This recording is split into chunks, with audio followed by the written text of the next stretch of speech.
What we're demonstrating with Project Freedom is they don't control the strait. I mean, we know Iran is embarrassed by the fact that our blockade is holding and we can run ships through, and we're going to help the world run ships through.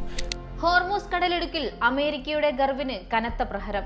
കടലിടുക്കിന്റെ അധികാരം പിടിച്ചെടുക്കാൻ ലക്ഷ്യമിട്ട് Donald Trump പ്രഖ്യാപിച്ച Project Freedom പാതി വഴിയിൽ നിലച്ചിരിക്കുന്നു. Blockade that's 100% effective, and they're getting no business, and as you know, they're not doing well economically, financially. They're not doing any business because of the blockade.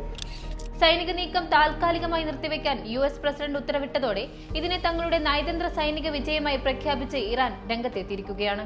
ലോകത്തെ ഏറ്റവും പ്രധാനപ്പെട്ട ജലപാതയായ ഹോർമുസിൽ ഇറാന്റെ കരുത്തിനു മുന്നിൽ America പിൻവാങ്ങുന്നു എന്ന സൂചനയാണ് ഇപ്പോൾ പുറത്തുവരുന്നത്.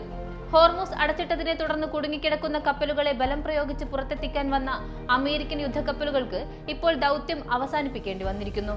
പാകിസ്ഥാന്റെ മധ്യസ്ഥതയിൽ നടന്ന ചർച്ചകളിലെ പുരോഗതിയാണ് പിന്മാറ്റത്തിന് കാരണമായി ട്രംപ് പറയുന്നതെങ്കിലും മേഖലയിലെ ഇറാന്റെ പ്രതിരോധം US-നെ ഇരുത്തി ചിന്തിപ്പിച്ചു എന്നാണ് രാഷ്ട്രീയ നിരീക്ഷകർ വിലയിരുത്തുന്നത്.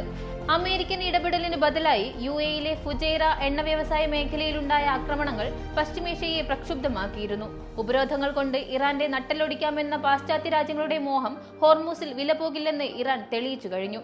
അമേരിക്കൻ വിദേശകാര്യ സെക്രട്ടറി മാർക്കോ റൂബിയോ ഉപരോധങ്ങൾ തുടരുമെന്ന് പ്രഖ്യാപിക്കുമ്പോഴും സൈനികമായ ഏറ്റുമുട്ടലിൽ നിന്ന് US പിന്നോട്ടു പോകുന്നത് ഇറാൻ തങ്ങളുടെ വിജയമായി തന്നെയാണ് ആഘോഷിക്കുന്നത്.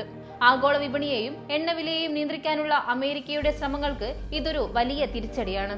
ചൈനയുൾപ്പെടെയുള്ള രാജ്യങ്ങളുമായി ചർച്ച നടത്തി പ്രശ്നം പരിഹരിക്കാൻ ട്രംപ് ഭരണകൂടം ഇപ്പോൾ ശ്രമിക്കുന്നത് മേഖലയിൽ ഇറാന്റെ സ്വാധീനം വർദ്ധിച്ചതിന്റെ തെളിവ് തന്നെയാണ്. പ്രൊജക്ട് ഫ്രീഡം വഴി എണ്ണയുടെ ഒഴുക്ക് പുനഃസ്ഥാപിക്കാമെന്ന അമേരിക്കൻ മോഹങ്ങൾ തൽക്കാലം ഫലം കണ്ടില്ല എന്നത് തന്നെയാണ് വസ്തുത.